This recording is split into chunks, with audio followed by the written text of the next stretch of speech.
हमारा next character sketch है of Douglas from deep water. तो इसमें हमको क्या लिखना है? Douglas was a positive thinker, he knew that his fear was affecting his life and he thought he could conquer it. तो Douglas जो था वो एक पॉजिटिव थिंकर था। तो हम इसको कैसे सपोर्ट कर सकते हैं? Instances from the chapter developed a fear against water at a very young age. And फिर हम यहाँ पर एक स्विमिंग पूल का इंसिडेंस बता सकते हैं कि एक बार वो स्विमिंग पूल में स्विमिंग करने के लिए गया था, वो पूल के साइड में बैठा था, तब एक बुली ने आकर उसे धक्का दे दिया, वो डूबते डूबते बचा, जिसके कारण उसके मन में पानी को लेकर एक फियर डेवलप हो गया। He was very hard-working man. Once he has decided to overcome his fear, he worked day and night to achieve his aim. अब हम बोल सकते हैं कि वो एक हार्ड वर्किंग मैन था, क्योंकि जब उसको पता चला कि हाँ मैं पानी से डरता हूँ, तो पहले तो उसने उस चीज़ को एक्सेप्ट करा। उसने उस डर से उभरने के लिए क्या करा? एक इंस्ट्रक्टर को हायर करा। एक इंस्ट्रक्टर आता था, वो डगलस को स्विमिंग सिखाता था। फिर हम ये बता सकते हैं कि वो वीक में इतने दिन प्रैक्टिस करता था, इतने घंटे प्रैक्टिस करता था। जो इंस्ट्रक्टर था डगलस की वेस्ट पर एक बेल्ट बांधकर उसको तैरना सिखाता था ताकि उसमें कॉन्फिडेंस आ सके। तो हम ये सारी चीज़ें चैप्टर से लिख सकते हैं अपना पॉइंट प्रूव करने के लिए। Douglas was a strategic thinker and planner. अब हम ये भी बोल सकते हैं कि डगलस जो था बहुत अच्छे से स्ट्रैटेजीज बनाता था और उनको एग्जीक्यूट करता था। कैसे? Even when he was pushed into the water unexpectedly, he very cleverly planned his strategy as to how he would save his life. तो हम बता सकते हैं कि जब स्विमिंग पूल में उसको धक्का दे दिया गया तो डगलस ने बहुत सारे स्ट्रैटेजीज बनाए कि जैसे ही वो हिट करेगा बॉटम को, वो एक स्प्रिंग मार के, एक जंप मार के ऊपर आएगा, और बहुत सारी स्ट्रैटेजीज उसने बनाई। तो इस तरीके से हम इस पॉइंट को सपोर्ट कर सकते हैं। And overcomes the fear with courage, hard work, determination, willpower, perseverance, and a strong desire to learn swimming. The theme covered in the chapter is fear and his triumph over it. तो हम बता सकते हैं कि Douglas जो था बहुत ही hard working man था, बहुत ही डिटरमिन्ड मैन था, बहुत ही पॉजिटिव मैन था।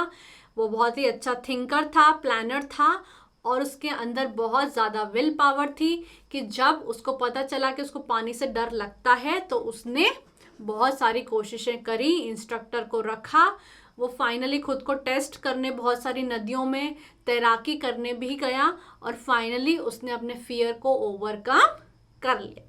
दोस्तों, हमारा नेक्स्ट कैरेक्टर स्केच है of peddler from the red trap.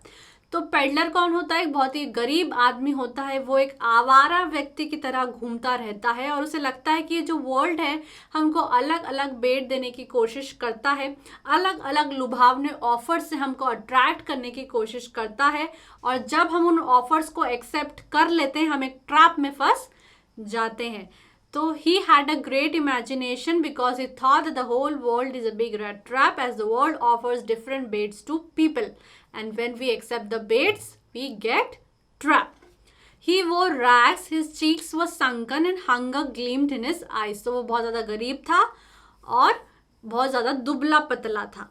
At the beginning of the story, the peddler is opportunistic. He has a lot of difficulty in life and takes whatever he can get. He even steals money from the crofter after the old man offered him his hospitality. Transformation in personality, beginning and end. तो दोस्तों, हमको ये भी बताना है कि जो peddler था उसकी पर्सनालिटी स्टोरी के शुरू में अलग होती है और स्टोरी के आखिरी में अलग हो जाती है। जैसे हमको बताना है कि जो पेडलर होता है स्टोरी के जो बिगिनिंग होती है उसमें बहुत ज़्यादा अपॉर्चुनिस्टिक होता है, ठीक है। जहाँ पे भी उसको पैसे मिलते हैं वो चुरा लेता है, जहाँ पे भी उसको चीटिंग का मौका मिलता है वो चीट कर लेता है, लोगों से झूठ बोल लेता है। जैसे क्रॉफ्टर ने उसको इतने अच्छे से रखा, उसको बताया कि उसने कितने पैसे कमाए हैं, तो पेडलर क्रॉफ्टर के पैसे भी चुरा लेता है, वहाँ से भाग भी जाता है। लेकिन हमको आखिर में बताना है कि किस तरीके से पेडलर एडला से मिला और उसके मन में एक चेंज आ गया और वो एक अच्छा पर्सन बन गया और उसने एडला को क्रॉफ्टर के पैसे भी लौटा दिए। तो हमको बताना है पेडलर की पर्सनालिटी किस तरीके से ट्रांसफॉर्म हो गई। The rat trap seller was a poor vagabond wearing shabby rag clothes. He sold rat traps to earn a very meager livelihood. At times he resorted to petty thievery. He considered the entire world as a big rat trap and all the men and women are rats. vulnerable to be trapped to various types of baits. He himself got trapped in the red trap and he stole 30 kroner of the old crofter. तो ये हम discuss कर चुके हैं कि उसकी creativity और imagination बहुत अच्छी थी. वो पूरे वर्ल्ड को एक रेड ट्रैप समझता था.